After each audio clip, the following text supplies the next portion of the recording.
Assalamualaikum warahmatullahi wabarakatuh. Perkenalkan, nama saya Randy Rashid dengan NIM 2330102040. Baiklah, pada kesempatan kali ini saya akan menjelaskan materi tentang kesulitan dan permasalahan belajar pada peserta didik. Kesulitan belajar adalah suatu kondisi di mana anak didik tidak dapat belajar secara wajar disebabkan adanya ancaman, hambatan, atau gangguan belajar tertentu yang dialami oleh siswa atau anak didik. Selain definisi tadi, kesulitan belajar siswa mencakup pengertian yang luas. Di antaranya yaitu yang pertama, learning disorder. Learning disorder adalah keadaan di mana proses belajar seseorang terganggu karena timbulnya respons yang bertentangan.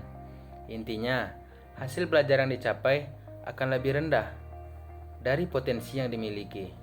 Yang kedua yaitu learning disabilities.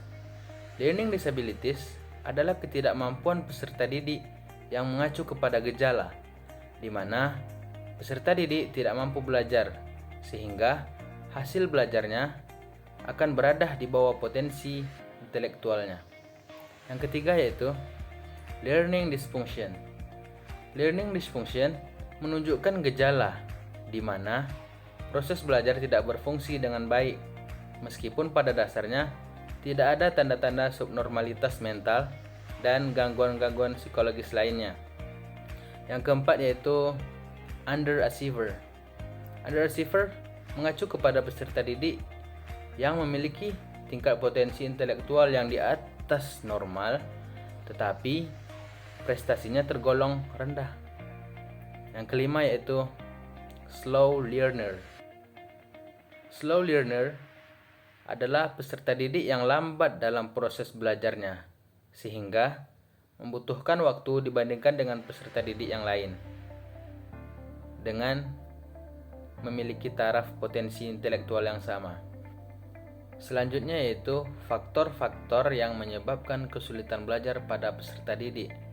Yang pertama yaitu faktor individu berupa kesehatan fisik, kesehatan mental, dan gaya belajar.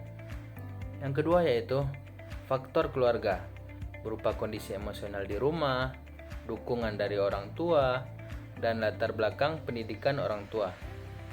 Yang ketiga yaitu faktor sekolah berupa kualitas pengajaran dari seorang guru, fasilitas sekolah, dan kurangnya dukungan terhadap anak-anak yang berkebutuhan khusus. Yang keempat yaitu faktor sosial berupa pengaruh teman sebaya dan status sosial ekonomi.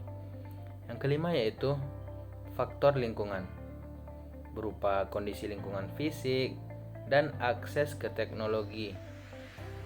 Yang keenam yaitu faktor psikologis berupa motivasi dan rasa percaya diri.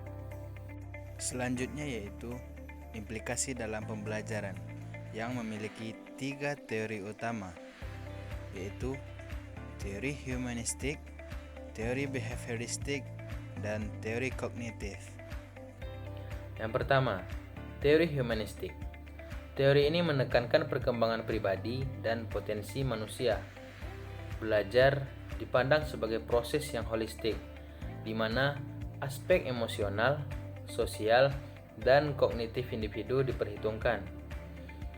Implikasinya dalam pembelajaran dibagi menjadi 3. Yang pertama yaitu pendekatan holistik, dengan cara menyediakan lingkungan belajar yang mendukung perkembangan seluruh aspek yang ada pada diri siswa, termasuk emosional dan sosial. Yang kedua yaitu motivasi intrinsik, dengan mendorong motivasi dari dalam diri siswa. Yang ketiga yaitu pendekatan personalisasi, dengan menyesuaikan pembelajaran dengan minat siswa. Yang kedua, teori behavioristik. Teori ini memandang belajar sebagai perubahan perilaku yang dapat diamati. Perilaku dipengaruhi oleh rangsangan eksternal berupa stimulus dan respons yang diberikan oleh individu. Penguatan dan hukuman digunakan untuk membentuk perilaku. Implikasinya dalam pembelajaran dibagi menjadi 3. Yang pertama yaitu penguatan positif dan negatif. Dengan menggunakan hadiah atau pujian untuk memperkuat perilaku yang diinginkan dan memberikan hukuman untuk mengurangi perilaku yang tidak diinginkan. Kedua yaitu pengulangan dan latihan.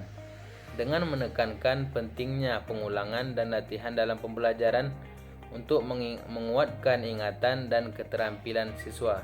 Yang ketiga yaitu pembelajaran terprogram dengan cara menggunakan metode yang terstruktur. Yang ketiga yaitu teori kognitif. Teori ini fokus pada proses mental internal seperti pola pemikiran, memori, dan pemecahan masalah. Belajar dipandang sebagai proses aktif di mana individu mengkonstruksi pengetahuan berdasarkan pengalaman dan informasi baru. Implikasinya dalam pembelajaran juga dibagi menjadi 3. Yang pertama yaitu aktivitas mental aktif, menggunakan strategi yang mendorong siswa untuk berpikir kritis. Yang kedua yaitu organisasi dan struktur materi, dengan cara menyajikan materi yang terorganisir dan terstruktur untuk memudahkan pemahaman dan penyimpanan informasi siswa. Yang ketiga yaitu metakognisi, dengan cara mengajarkan siswa untuk menyadari dan mengatur proses berpikir mereka sendiri. Mungkin hanya itu yang dapat saya jelaskan, lebih dan kurang saya mohon maaf. Billahi taufiq wal hidayah. Wassalamualaikum warahmatullahi wabarakatuh.